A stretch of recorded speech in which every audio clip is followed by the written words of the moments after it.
നമസ്കാരം. ഏവർക്കും സമ്പൽ സമൃദ്ധിയുടെയും സമാധാനത്തിന്റെയും ഐശ്വര്യത്തിന്റെയും നല്ലൊരു വിഷു ആശംസിക്കുന്നു. ഇന്ന് വിഷുവിന്റെ ഐതിഹ്യമാണ് പറയുന്നത്. വിഷു എങ്ങനെയാണ്, പല രീതിയിലാണ് വിഷു ആഘോഷിക്കുന്നത്.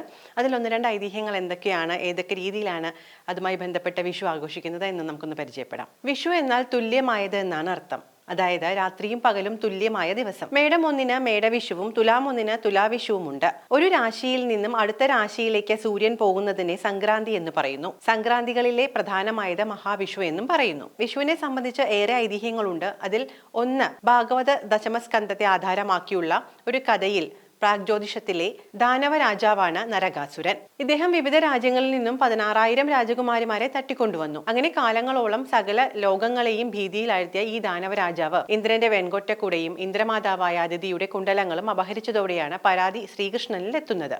അഹങ്കാരിയും അത്യന്തം ശക്തനുമായ നരകാസുരന്റെ ഉപദ്രവം സഹിക്കവയ്യാതെ ശ്രീകൃഷ്ണനും ഗരുഡനും സത്യഭാമയുമൊത്ത് നരകാസുരന്റെ നഗരമായ പ്രാഗ്ജ്യോതിഷത്തിലേക്ക് പ്രവേശിച്ചു. ശ്രീകൃഷ്ണനും സത്യഭാമയും ഗരുഡനും അസുരന്മാരോട് യുദ്ധം ചെയ്തു. യുദ്ധത്തിൽ നരകാസുരൻ, മുരൻ, താമ്രൻ, അന്തരീക്ഷൻ, ശ്രവണൻ, വാസുവിഭാസു, നഭസ്വാൻ, അരുണൻ ആദിയായ അസുരൻ പ്രമുഖരെല്ലാവരെയും അവർ നിഗ്രഹിച്ചു. ശ്രീകൃഷ്ണൻ അസുര ശക്തിക്കുമേൽ വിജയം നേടിയത് വസന്തകാലത്തോടെയാണ്. ഈ ദിനമാണ് വിഷു എന്ന് അറിയപ്പെടുന്നത്. നരകാസുരൻ തടവിൽ പാർപ്പിച്ച 16,000 രാജകുമാരിമാരെയും കൃഷ്ണൻ മോചിപ്പിക്കുകയും അസുരന്റെ തടവറയിൽ കിടന്നിരുന്നതിനാൽ സമൂഹം അപമാനിക്കുമെന്ന ഭയന്ന അവരെ ശ്രീകൃഷ്ണൻ തന്റെ ഭാര്യമാരായി സ്വീകരിച്ചു എന്നുമാണ് പറയപ്പെടുന്നത്. അങ്ങനെയാണ് ശ്രീകൃഷ്ണൻ 16,008 ഭാര്യമാരുണ്ടായത് എന്നാണ് പറയപ്പെടുന്നത്.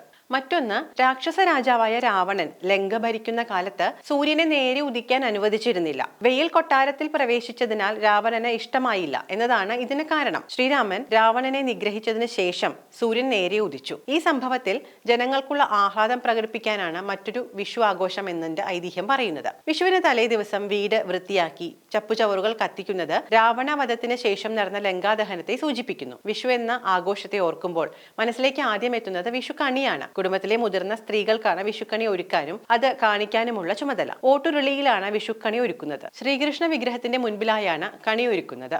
അരി, നെല്ല്, അലക്കിയ മുണ്ട്, കണിക്കൊന്ന, വെറ്റില, അടക്ക, സ്വർണം, വാൽക്കണ്ണാടി, കണിവെള്ളരി, കൺമഷി, ചാന്ത്, സിന്ദൂരം, നാളികേരപ്പാതി, ചെറുനാരങ്ങ, മാമ്പഴം, പഴുത്ത ചക്ക, പഴം, കിഴക്കോട്ട് തിരിയിട്ട് കത്തിച്ച നിലവിളക്ക് ഇവയൊക്കെ കണി കണ്ടുണരുമ്പോൾ പുതിയ ഒരു ജീവിത സംക്രമണത്തിനുള്ള വികാസമാണത്രേ സംഭവിക്കുക.